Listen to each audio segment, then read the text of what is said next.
Morning, evening, afternoon. Welcome to episode 4 of Quantum Break. Today I have guest Nick Thomas, a senior here at Vermont State University, Castleton campus. We're going to dive into a couple different things, so sit down, grab a drink, put me on in the background while you do some dishes, and I'll see you in a minute.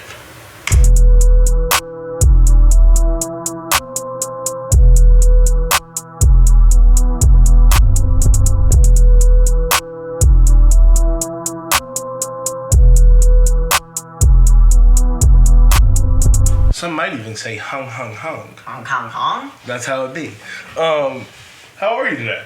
I am so well. How are you, Mr. Colin? Oh, wow. That's the first time anybody's actually ever asked me back. That's crazy. Dang. I'm okay.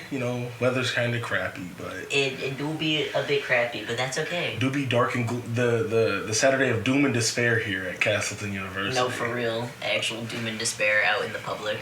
All right. So, I know you quite well. I do. Do you? I'm gonna hit you with a car. No. You've already fucked with my car enough today. Listen, bro. It's not my fault you didn't realize your headrest was gone. Okay, whatever. All right. Introduce yourself to the people. Alright, well, my name is Nick. I am a senior psychology major here at the fine Castleton campus.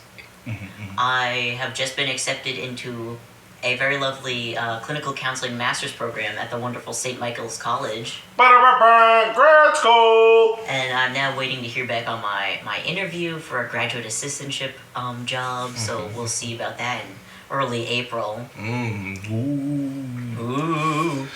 All right, so psych major. I mean, you can read my mind. You're thinking about those tag-alongs that are over there on the fridge right now. See, that's crazy because that's exactly what I was thinking about.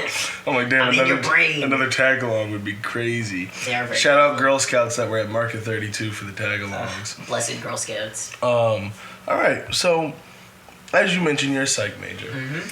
But why? Because there seems like, there's a wide variety of things that you could get into. Yeah. Why psych? I guess my original plan was actually not to go into psychology. For the longest time, I wanted to go to art school for animation. Crazy thing, seeing where I ended up. Yeah. But I just kind of realized that every time I took an art class, I was just fucking miserable. Am I allowed to swear on this? Yeah, absolutely. Okay. I did not ask beforehand, but I was just miserable. I didn't like doing art for a grade. I didn't like being not criticized, but criticized in that specific way, and it was really stifling towards my creativity. And I just like doing stuff my own way, and I love learning about art, but it was just so tedious and just took all the joy out of it. And I was like, God, I don't want to do this for a living. This is my fun hobby. What the hell? And I guess growing up with a lot of limited social skills, I found a lot of interest in psychology in high school and learning how people behave and function. I was like, oh, this is sick. I could be happy with this for the rest of my life. That's fair. And then my own journey with therapy and mental health really pushed me to be I want to go into counseling. I want to be the type of person I needed when I was younger that I didn't have. That's fair. And that's kind of where I'm at now. Okay. So would you say that you're kind of specializing in teenage early teen to adolescent adulthood. I've worked with kids before. I don't think I can do it again. They're on a different wavelength than me, and in my mind I understand that children's brains are not fully developed. I get that, but then children do stupid ass things. I'm like why would you do that? Why would you do that? And I have to be I'm an adult, they are not, and I'm so normal. I'm so normal about this. So that's why I don't really see myself working with children right now. Okay. But kind of specializing in trauma-related therapy and trauma-informed practices. That's been a very big part about my journey here at Castleton, is the trauma studies program and getting more involved in that type of thing. And that's kind of what I want to specialize in. And also just for LGBTQ adolescents, there's a real lack in at least in Vermont, with a lot of openly trans therapists, and a lot of people have mentioned that that is something that they would have liked or would like to have. And that's I want to show trans teenagers that you can make it to adulthood, you can survive, and it'll be okay, That's a very powerful message. We are 5 minutes in, and you hit Word. off a home run already. That's crazy. Bang! It took a couple of your friends at least 20 minutes. No, I'm just playing. Nah, I come out with that shit at the gate. Bang, Bang. bang. No, okay. So that's lovely, genuinely. But out of all places that you could have done these things at, you end up for the past 4 years at Castleton University / Vermont State University, Castleton. Castleton. Yes. What drove that decision? Because I'm sure there were other places that you looked at. Oh yeah. I applied to much bigger schools actually. I think Castleton was the smallest school I applied to. I applied to UVM, obviously. I applied to UMass Amherst. Okay. And I also applied to SUNY Potsdam, which was up where my brothers go to college. They went up and they did engineering at Clarkson. Okay. So that's way up by the Canadian border. And it was a mix of I found out what Castleton was from actually my longest childhood best friend, the one and only Mr. Jackson. He came here for their music program, and he was telling me that they have a really good psych program here. So, I stayed with him one weekend. I watched a musical. I was on campus for a little bit. It was really nice. I really liked the vibes of the place. Yeah. And just also for me as someone who has been working through my own limited social skills, like I've mentioned, is going to a place where there's someone I already know was a really good incentive for me, and something that would help me as someone who struggles with a lot of big transitions. It was gonna help me to have someone I know here. That's fair. And it was between Castleton and SUNY because they both offered me a lot of money, and the only place I was waitlisted was UVM. God forbid. Yeah. Even though they very happily accepted me into their graduate program, that I turned down. Bang! Bang! No shade towards them. It's just their program, they doubled and was super crazy, and it's also $1,000 per credit. Yeah, that's. You take 3 credit courses. I'm poor. No, thank you. Yeah, that's fair. But between Castleton and SUNY, Castleton offered me $5,000 to come here, and I was like, That's really good. That's really good. Yeah. Okay. And that's how I ended up here, and I found out about the trauma program, and I was like, oh, shit. Literally no other school has this. This is crazy. That's fair. I usually have another question that I follow up with that one, but you kind of gave me a segue, so I'm going to take it. Yeah, take it. Going back to the social skills aspect, you have a very vastly different friend group. Oh, do I? Than what you are. There's, I guess 4 if you include myself. Obviously. The brand new addition to the group itself, but the 3 bases of you, Billy, and Megan. Yeah. Those are 3 vastly different people. Oh, are they? 3 incredibly different people. Yeah. So we've heard the 2 other perspectives. What is your experience of how that friend group developed? How it changed you, and was it for the better or for the worse? Well, I definitely think it's for the better. I think the first, 2.5 to almost 3 years I've had on this campus, I was probably not in the best place. I definitely was not in the best place. But it did also lead me to my current friends now, and that's something I am thankful for, despite the horrific circumstances I was in. And, I definitely don't mind talking about it, but, the first, freshman, sophomore, and then the first half of junior year, I was in a very abusive relationship with someone I met here on campus. And through that person is how I met Billy, because they met at a Spartan day, and then they kind of were loosely friends, and then a weird fight happened, which was low-key on the other person's part, nothing Billy did at all, which is really ironic looking back now. And then I think it was partway through sophomore year, they kind of reconnected, and I was introduced to Billy, and I was like, I like this guy. I like this guy a lot. And we clicked in a very, very niche way that, we're both, our brains both work in very similar ways. And it just worked out that we were friends, and he was the person that really helped me get through get out of that relationship and into a better spot. And through him, I was introduced to the lovely Miss Megan. Because I had known about Megan through Billy a lot, but Very unfortunately, I was not able to get closer to her. The person I was with had this very tragically incorrect opinion of Megan. Evil fuck ass opinion. Evil fuck ass opinion that she was like some evil witch, and I was like, I don't think that's the case. But he was like, oh, you're not allowed to be around her because she's evil, and Billy shouldn't be around her either. And I was like, well, that's stupid because you've never met this woman. Megan do be evil and devious. She is devious. I will say that, Really but in her very own special Megan way that I love. Yeah. But after that breakup happened, and I was kind of like chilling like on my own, and me and Billy, he started like being able to introduce her to me, and we just kind of like hit it off. I feel. Yeah. And I don't know where I'd be without either of them right now. I feel like right now we live in that little suite that we have, the three of us, and honestly that's not something I ever saw for myself. I know I'm a very like low social battery, like very like hideaway in my cave kind of person.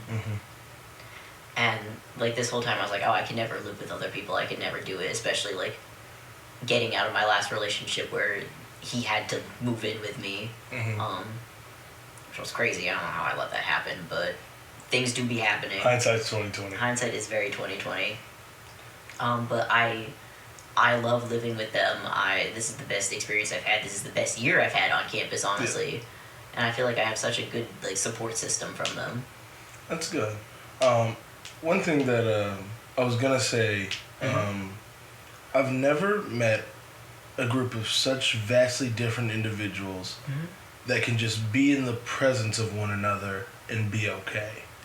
Yeah. Like, I've seen you guys just sit in a room and not speak. Like, you know, and just like you're all doing three different things, but you're all just like, you just want to be around each other. And that to me is very powerful. Yeah, I think that's just the beauty of a really good like friendship. And honestly, I would consider them my family at this point. Because family's not just about like who you're, like what you're born into. It's about the people you choose to surround yourself with. And I would consider these stupid fucks my family, very respectfully. Speaking of stupid fucks, we have to acknowledge a Taco Bell sized elephant in the room. Do we? I feel like we should. Do I know? I don't know what this elephant is. Well, no. The elephant is that you guys have certain places around here that you guys like to go to. Taco Bell being Taco Bell.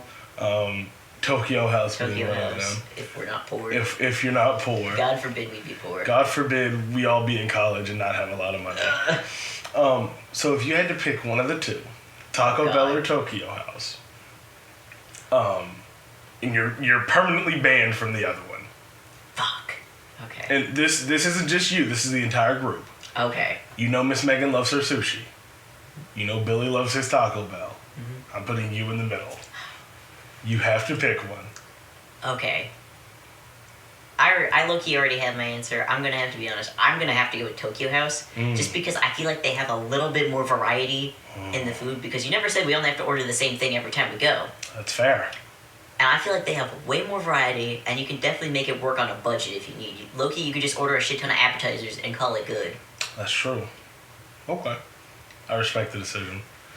I didn't know where that was going to go, but like, I respect Taco it. Bell is the poor man's dinner.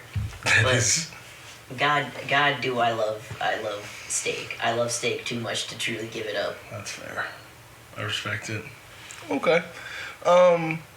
Well, we've gone over what your time here at Castleton has meant to you, and you know, so on and so forth. So on and so forth. So on and so forth. Yes. You've told me what you like about Castleton, being the friends that have turned into your family, the Taco Bell, the Tokyo House. What are maybe a couple things that you maybe didn't expect when you came to Castleton, or maybe just you don't like about the place? I guess, like, when I came here, I did come for Castleton and not VTSU. Yeah. I didn't really find out about it until I had already applied and I was doing tours, and I was like, well, this is a lot of bullshit, but I feel like a lot of my strife has come with decisions made by the administration. I'm not going to go into too much detail, but like we've had a lot of changes happen to my own major, my own program. I lost one of my advisors because she had to take a buyout and is no longer working here, which is really, really unfortunate because I low-key screwed up my internship and my internship hours, but we're not going to talk about that right now. That's definitely been something I really have not enjoyed trying to navigate, and generally for being more, I would definitely say this is like a liberal arts school, you know. Yeah. It's pretty liberal. There's lots of arts, you know. They do be liberal arting. We do be liberal arting, but it's also like we get a lot of like people from rural communities who don't have a lot of exposure to like, you know, diversity, I guess, so to speak. And I feel like there's a lot of issues surrounding education like that. It's telling you to save, I'm sorry. Oh, no, it's totally fine. They did that with the last one, too. It's more of a precautionary. But anytime it goes over 15 minutes, I have it. Now, that thing with Duffy happened. Yeah. I have it saved to an automatic flash drive that's in the back of the PC. Okay, that's beautiful. Because I would be damned if I lose another hour and a half episode. Okay, I was gonna say, okay. God, wait. What was I talking about? Oh, I feel like a lot of my struggles here have been on behalf of me being trans and just trying to navigate everything going on here, because there's a lot of uneducation, there's a lot more hate than I expected, but also there is a lot of support at the same time. It's like one of those weird like balancing things. But trying to navigate that and trying to navigate, you know, safe housing, you know, just safety on campus in general. How can I make this place better than what it was when I got here? And that's been a lot of what I've been trying to do through SGA, is just trying to make this place better than how I found it. And I feel like that should be the goal of everyone in SGA. I'm not going to speak on that. I'm not going to comment on that any further. I am going to leave that to the ether to diverse as they will. You know, but since we're on the topic of SGA... Yes, of course. You are the Deputy Chief Justice. I am, yes. Very, very good position that I don't feel like a lot of people know about. But last meeting that we had, you brought something to the group that potentially took too long. Not to any fault of your own. Remind me, it was gender inclusive housing policy reform. Policy reform. Yeah, that's a lot of words. It is a lot of words. A lot of big words. A lot of big words. Maybe just in a couple sentences, would you like to tell us what that entails and maybe how hard you've worked on it? Yeah, this is a project I've been working on since last semester. It's something I actually brought up last year, and something a lot of trans people on campus have possibly talked about. We do technically have gender inclusive housing, but it's not really. Not like well advertised, but it's not very accessible. I would say everything is labeled as like same sex for dorms, which I think is really interesting language. But that's a whole nother can of worms. But basically, a lot of people feel like they have to apply for medical singles or try to pay out of pocket, which is really hard when you're poor and you're coming into college and you don't meet like accommodation needs because you need a lot of medical like forms and documentations and talking to doctors, and just because you're trans you can't like just automatically qualify. There's a lot more to that, and I'm not saying that should be it, but besides the point, just giving students more access to safer housing, because a lot of trans people are put in really awkward positions of am I housed with someone that could potentially be transphobic or just be uncomfortable because they were, you know, like my birth sex, or am I housed with a cisgender person of my gender identity that could potentially be, you know, dangerous and like homophobic or transphobic and just be hateful? And it's just going back to when we used to have themed housing, because that was something we had. We had wellness and we had like honors, and I think there was like one more, but wellness, honors. There was one more. The middle house was a different one. It was a different one. But I know wellness is South House, honors is North House, and I'm never in the middle one. So yeah, we don't have that anymore. No. But bringing that back and dedicating a floor of suites that could be, you know, gender inclusive to trans and LGBTQ people, and I modeled it after a lot of the undergrad housing stuff I saw when I was applying to St. Michael's, because they have a bunch of themed housing, and one of them is LGBTQ themed housing, and you sign like a whole contract and it talks about programming and what to expect, and like, you know, that you know you're going into this and it's a part of the housing application process. And I think doing something like that would do a lot of good around here, because we do have a decently sized trans population on campus, more so this year than any other year I've seen. That was more than a couple sentences. No, it's totally fine. I do just want to say, I find it very, very noble.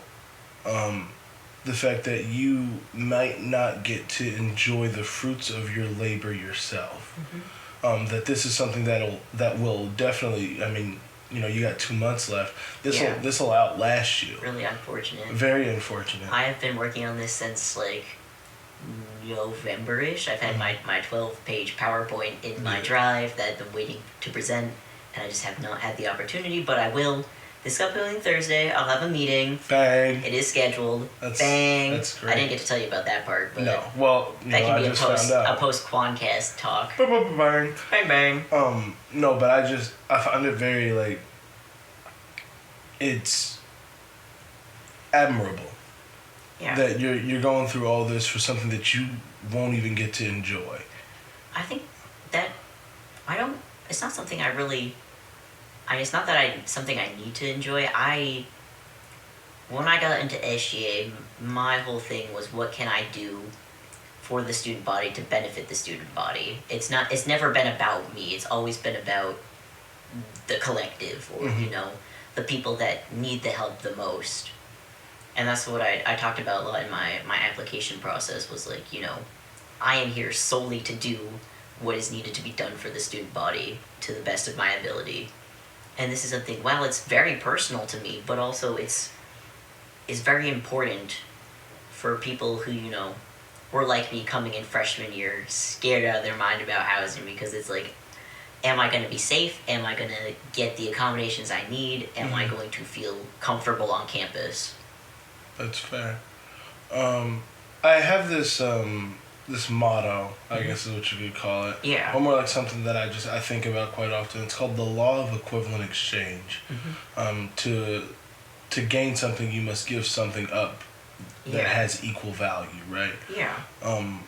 What would you say you've given up in this process in order to gain this feat that you're trying to overcome? Would you say it's maybe comfortability, sort of just like... I guess like a mix of maybe like comfortability and safety, because like I could very easily not talk about the fact that I'm trans and a trans student on campus, and I could just try to go stealth. Yeah.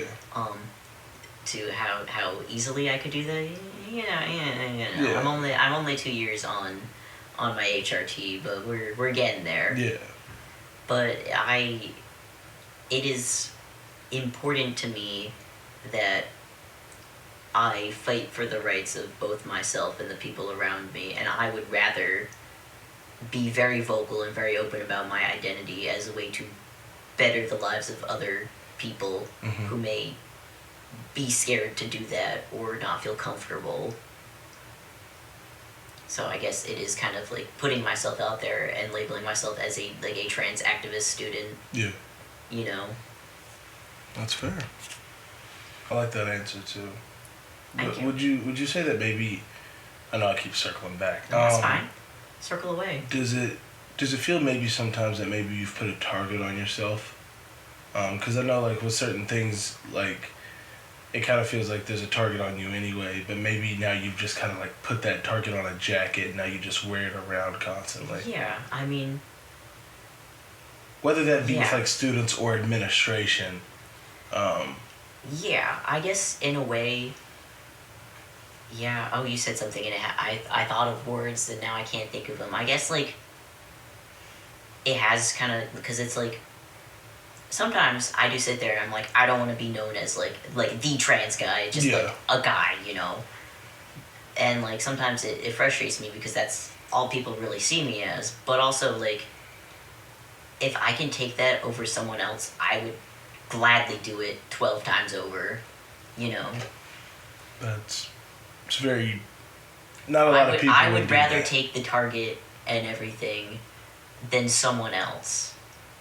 And I feel like maybe it's the older brother in me kicking in, but like I would rather, take the responsibility over the younger generation of trans people, especially considering what is happening in our world right now.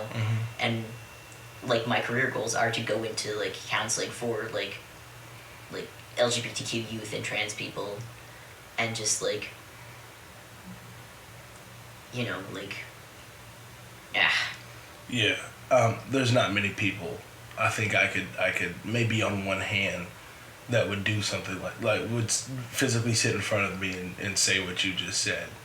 I have no words for that, honestly. Yeah. And just like a lot of other things it does is like when you do openly talk about being trans, it gives people a lot of ammunition to use against you. I feel like because people know I'm trans, they like, I'm in that weird other category for a lot of people. It's like, and then it leads to a lot more like, you know, unintentional or intentional, just like misgendering and mistreatment. Mm-hmm. But like, also, if I can save someone else from that, then I don't give a fuck.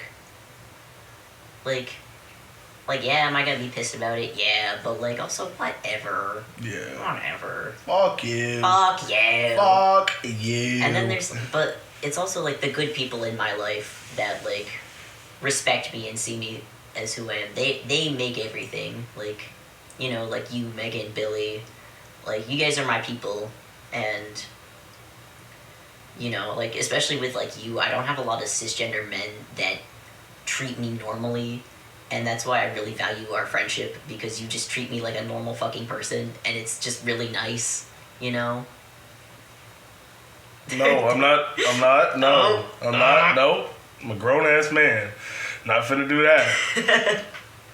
All right. Well, I do value our friendship very much. There are levels, I feel like, between who I have to be most of the time, mm-hmm. And then like I can walk into the house and just be ridiculous. Absolutely. Like I feel like I have to be very professional in most of the things that I do, and I can just walk in and like jump on somebody's bed and we all just like congregate and conversate for a while. Yeah.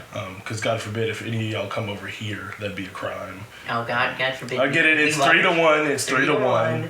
You love the grass campus. Yeah, I know. It's probably safer that I do that anyway. Oh my God, cool. No, I'm actually not gonna make that joke. God, I don't even know. You can tell me after. All right, well, that was a very, very hefty conversation. I'm known for my hefty conversations. Hey, and it's that's almost totally as if I'm training to be a therapist. I know, right? Crazy shit. We are going to circle. No, we're not going to circle. We're going to pivot. You're going to pivot? We're pivot hard. Okay, hard pivot. Let's hard pivot. Bang. Song of the day. Song of the day. Song of the day. Is that truly a hard pivot for me? Yeah, I hope so. Okay, it's a tie. I know this already because I'm super neurodivergent about my music. God forbid I use that word. I know. Bleep it. No, I'm joking. God forbid you invite an autistic guy onto the podcast. God forbid. It's okay. That means I have no one to look at because there's no camera. That's Bang. true. That's true. Need to get a camera. But for Song of the Day, it's a really hard tie, or at least Song of like recent times is a really hard tie between Tantrum by Water Parks. Okay. Because due to recent circumstances, fuck ass car. Not just my car, recent circumstances in my life, I've been pissed off about everything. Oh God. It's completely valid. I'm not gonna go into another rant. I can't go into another rant. I'm an adult. I am 22 whole years old. I need to be an adult right now. It's my favorite vocal sim I've picked up from you. I'm an adult. I'm an adult. But it's a tie between Tantrum by Water Parks and Song of the Year. Either, oh God, am I going to have a three-way tie? Yes, I am. All right. Three-way tie between Tantrum by Water Parks and then Connell and Sunset Tower by Conan Gray. Conan Gray. Why do I know that name? Oh my God, he did Sweater, didn't he? He did Heather, yeah. Heather, yes. Yeah. Heather took the Sweater. Yeah. Sweater took the Heather, My favorite queer artist, Conan Gray. I love him so much. I wish I could have seen the second world tour. I saw him for the first tour, but then the second one, the tickets were like $300 a piece. And I was like, fuck no. I hate when people make things expensive.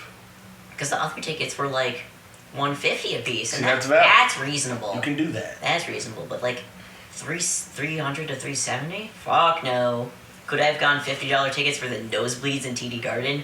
Yes, but fuck no. Hold on. The way back in TD Garden. But here's the thing. You might as well be watching it live streamed on TikTok through someone's shitty iPhone. Hey, listen, okay. I'm not listening. No, listen. I took Olivia to see Rod Wave in TD Garden. Yeah. I paid $70 for like $70 a piece. Yeah. We were supposed to be way up in the nosebleeds. Mm-hmm. I said fuck all that and did not go to the nosebleeds. I sat level with the stage about 5 rows back to where I could like see him. The thing is, that was like that was a concert that was selling out. There was no way. It was a sold out. It was a sold out concert. I didn't even do that, Confidence. bro. The people that had the seats walked up audacity. and they're like the guy like he was kind of being a dick. He's like, these are our seats. I'm like, what are you looking for? He goes, E5 and 6. It's on that side. I was sitting in his seat. That's crazy. I was sitting in his seat. That's crazy. But my girl wanted to see Rod Wave. I took her to see Rod Wave. Low-key, I love that energy, though. I love that energy. And he walked right down there, sat down. The people that I guess had those seats didn't come. Fucking worked out. Wah, wah. I'd be in there now. Yeah. We are in there. Okay, so But Conan yeah, Gray. Conan Gray, it's... Connell, I feel like Connell and Sunset Tower are kind of like 2 songs that go with each other pretty well. Okay. It's like... Sunset Tower is kind of like, you know, post moving on from like your relationship, and it's like the lyrics are kind of like if you're doing well, like don't tell me. Yeah. And like also like it talks about using mental health as an excuse for being a really shitty person and going through like doing the most diabolical breakup move possible.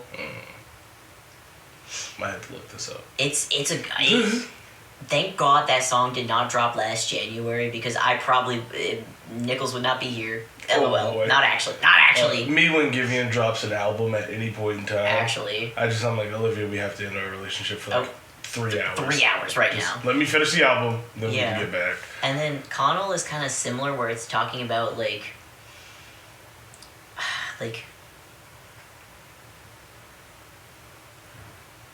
being in a shitty relationship, but being like, I deserve to be hurt. And then loosely talking about the ever-recurring theme of Conan Gray's abusive dad, and being like, you remind me of my abusive father. Yeah. Ate that one up. Ate that one up. Yeah, this is a serious episode of the Quancast. No, dude. You know, honestly, every time you say Quancast, I feel like I miss a very easy marketing. It's the Quancast, guys! The Quancast, and I went with Quantum Break like a dumbass. Hey, I think Quantum Break is still funny. Low-key feel like it's got some swagger to it. It does got some swagger. You know what? It's that time. It's that time? It's the big guy time. Okay, big guy. Flavor of the week. Flavor of the week? It could be ice cream. It could be candy. Okay, Loki. Don't say no fuck shit. I will kick you out of this room. What do you mean? If some bullshit like some mint chocolate chip ice cream comes out of your mouth. I don't even like mint toothpaste. Fuck that. The fuck kind of toothpaste you be using? I still use mint. Oh, I fucking hate it. I was gonna say, do they make other kinds of toothpaste? Not that I like, but fair whatever. Me and my sensitive teeth toothpaste, but... Me and my charcoal toothpaste till I die. Charcoal. But, for me, I don't know...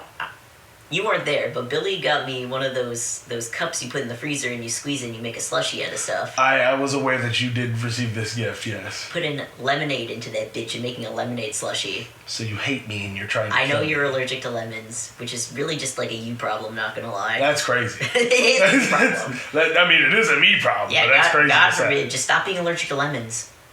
I'll take that up with my immune system. Yeah, And yeah. I'll get back to you in about 2 to 3 business days. Okay, perfect. Eat a lemon. God. You know, funny you say that.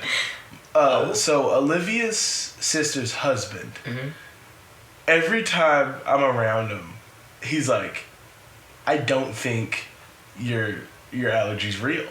Oh, not one of those guys. He's a wonderful human being. I love Marty to death. Shout out Marty?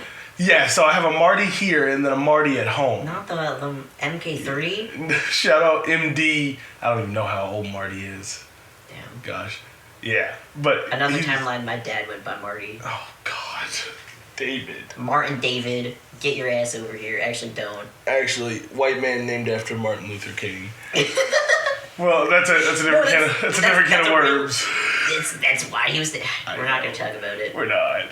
But he's just like, I don't think you're really allergic. I think you just don't like them.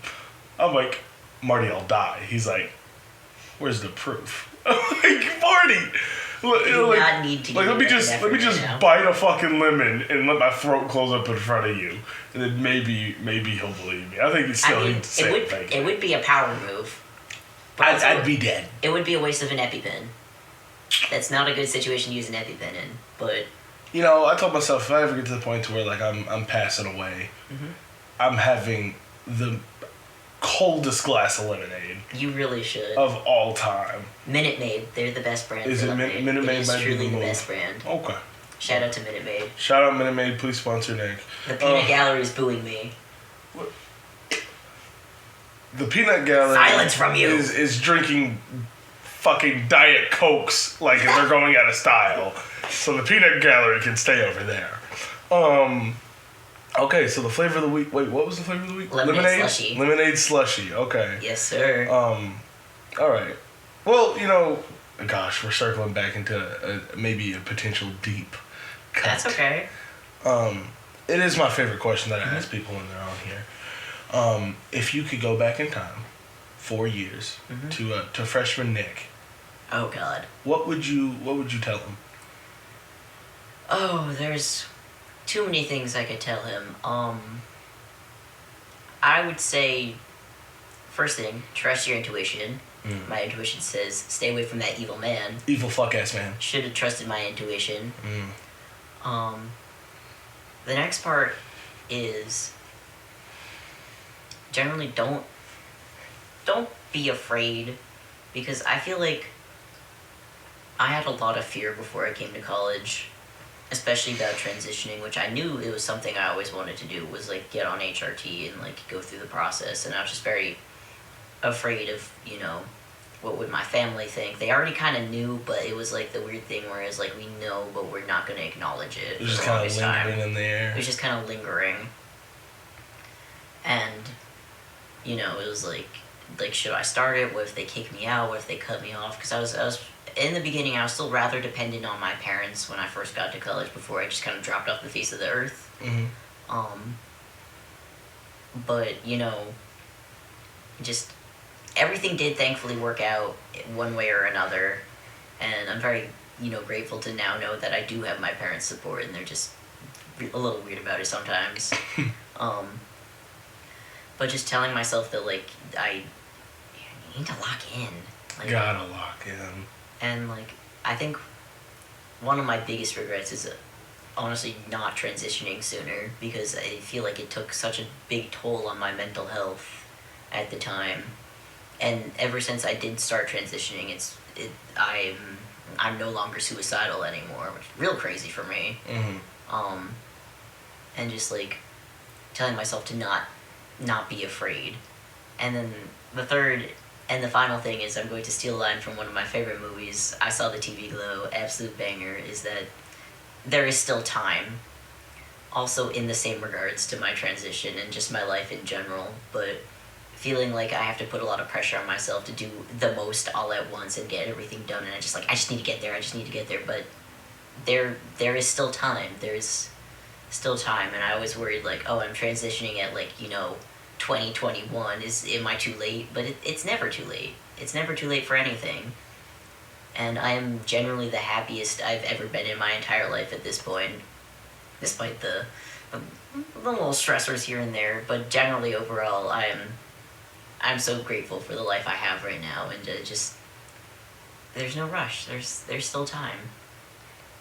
I like that. It's a really good 3. I think if anything, if I could go back to, like, I guess it'd only be like a year now, maybe 2. Haha, you're a fetus. I know, I'm young. I think I'd just put on like Vienna by Billy Joel and just let him listen to it. Slow down. Life-altering songs. Yes, bad. But just to slow down. And that I was in a moment where I was just like, I'm not where I want to be, but then I had to realize that some things just take a little bit more time. Yeah. And that there's a reason I'm not doing everything that I want to, because I'm not ready. So that was a big learner for me. Okay. So this is also, I like doing these back to back. Of course, yeah. What are So the person who inspired me to make podcasts, his name's Chris Van Vliet. A lot of wrestler, big wrestling guy. I do not know this man. I'm not well versed in the wrestling. But he's a good guy. He does several podcasts. Yeah. I think a couple million subscribers at this point. Shout out Chris Van Vliet. It's about to be the podcast. What are 3 things you're grateful for? I am grateful for my family, not just my blood family, but my chosen family, you guys. I'm very thankful to have you as my support system and to be there for me. I'm very thankful I have the opportunity to receive such a wonderful education and to go on and get my master's degree. I'm very thankful that I have these opportunities in my life, and I desperately am trying not to waste them as much as possible, And the third thing I